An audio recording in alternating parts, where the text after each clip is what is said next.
Hello students, I am Sonu Kasana and this is a grammar video of the chapter noun. We will read about the case in this video. So let's start. First of all, we will discuss what is case. Case shows the change in the form of a noun. किसी noun की form में जो change होता है उसे case दिखाता है, case उसे शो करता है। और प्रोनाउन या प्रोनाउन की according to its relationship with another word, इसके रिलेशनशिप के साथ, है ना, किसी दूसरे शब्द से, इन ए सेंटेंस, किसी सेंटेंस में। चलिए, काइंड्स ऑफ केसेस। केसेस के काइंड्स कितने होते हैं? सबसे पहले तो 3 काइंड होते हैं। फर्स्ट ऑफ ऑल, नॉमिनेटिव और सब्जेक्टिव केस। नॉमिनेटिव और सब्जेक्टिव केस। दूसरा होता है ऑब्जेक्टिव और accusative case. Accusative, nominative, objective और एक्यूजेटिव केस। नॉमिनेटिव और सब्जेक्टिव केस, ऑब्जेक्टिव और एक्यूजेटिव केस, पोसेसिव और जेनेटिव केस। जेनेटिव केस, है ना, पॉजिटिव और जेनेटिव केस। चलिए, ए noun is a nominative case. Noun जो होती है नॉमिनेटिव केस में होती है कब? When it is the subject of the sentence. ये सेंटेंस का सब्जेक्ट होगा, ठीक है। अगर ये सेंटेंस का सब्जेक्ट है तब ये नॉमिनेटिव केस में होती है। जैसे Manish played hockey, the answer is correct, the teacher taught us. इन सब में जो नाउन है वो क्या है? नॉमिनेटिव केस में। जैसे यहाँ पे मनीष, आंसर और टीचर, ये सब क्या है? सब्जेक्ट हैं of the sentence and thus they are in the nominative case, तो इसे हम कहेंगे नॉमिनेटिव केस में। दूसरा, the complete complement of the verb, verb के कॉम्प्लीमेंट के रूप में। जैसे टू बी, टू सीम, ऐसे, है ना। जैसे आशीष इज माई ब्रोदर, है ना, तो ब्रोदर यहाँ पर क्या है? कॉम्प्लीमेंट कर रहा है इज को, ठीक है। सब्जेक्ट वर्ब को कॉम्प्लीमेंट कर रहा है। The mother is the safe for tonight, है ना, the principal was the main speaker.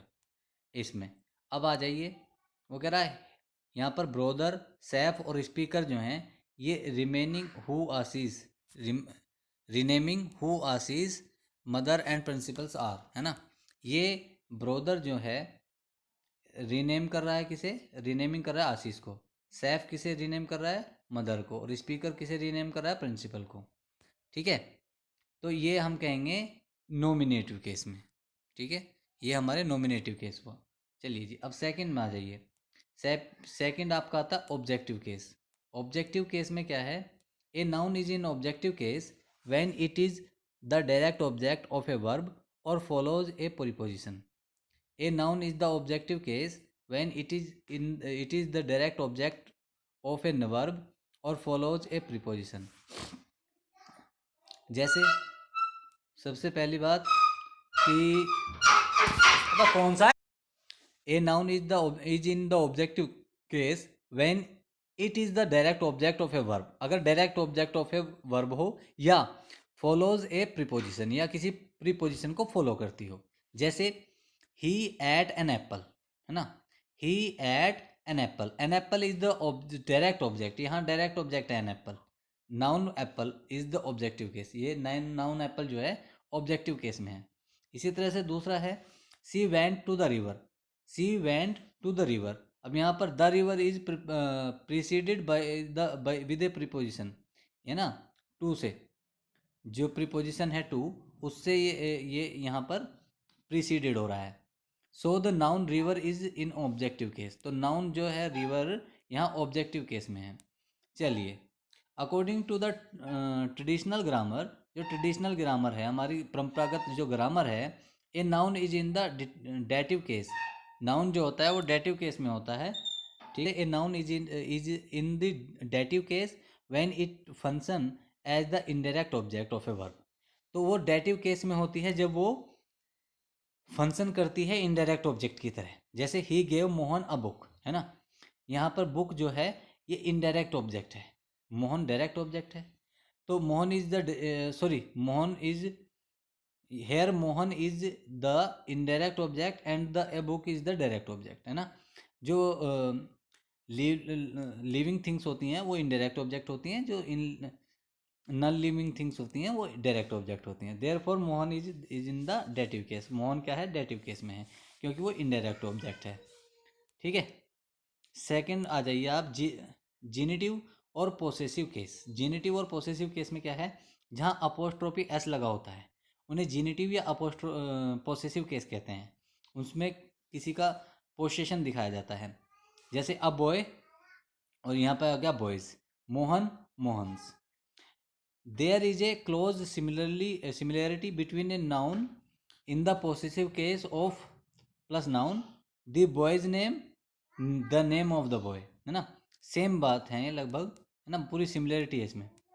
Noun, the name of names, the boy's name और the name of the boy, ये एक ही बात है दोनों। ठीक है, मतलब लगभग एक बात है। पर्सनल प्रोनाउन एंड एनिमल, जैसे dog, horse etcetera, generally take the possessive case. इनमें ज़्यादातर क्या होता है, पोसेसिव केस लिखता है। जैसे non living things take the of plus noun, जो नॉन लिविंग थिंग्स होती हैं उनमें ऑफ प्लस नाउन होता है, और जो लिविंग थिंग्स होती हैं उनमें अपोस्ट्रोफी एस लगाते हैं। ठीक है, चलिए अब आता है आपका the possessive answer the question whose, है ना। पोसेसिव जो होता है उसका आंसर करता है हुज का, है ना। हुज मतलब किसका, किसका का आंसर करता है पोसेसिव। जैसे यहाँ पे आया apostrophe s used with the singular noun and plural noun not ending in s, जो एस से ख़त्म नहीं होते उन सिंगुलर और प्लूरल नाउन के साथ में अपोस्ट्रोफी एस लगता है ना। जैसे Kumar's car, the boy's pen, man's cap, है ना, ऐसे। अगर तो अगर एस से ख़त्म होता है तो एक इस example is used with plural noun ending in s, है ना। जैसे the boys school, the cats paws, है ना।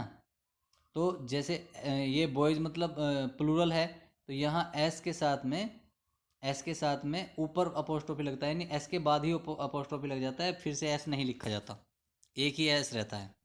ठीक है। Classical names ending in s, कोई क्लासिकल नेम हो जो एस से ख़त्म हो रहा हो। And some uncommon English names take only the apostrophe, उन्हें केवल अपोस्ट्रोफी ही जरूरत होती है।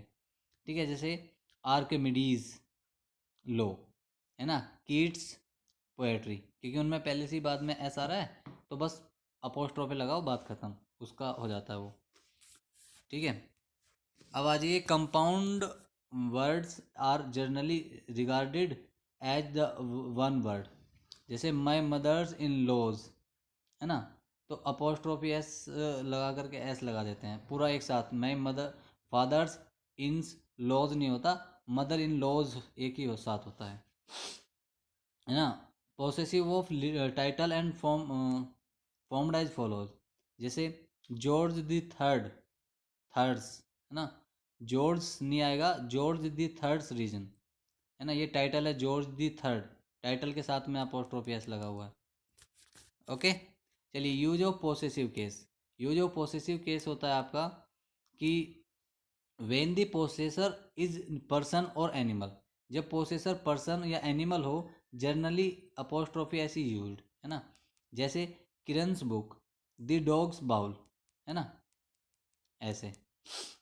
सेकेंड है but when the noun is followed by a phrase और clause, the noun the of plus noun construction is used, है ना। ऑफ प्लस नाउन कंस्ट्रक्शन कब यूज करेंगे, मतलब ये पूरा फ्रेज इस तरह से कब यूज करेंगे, जब when the noun is followed by A phrase, एक फ्रेज से या क्लोज से फॉलो हो रही हो, तब उसे यूज करेंगे।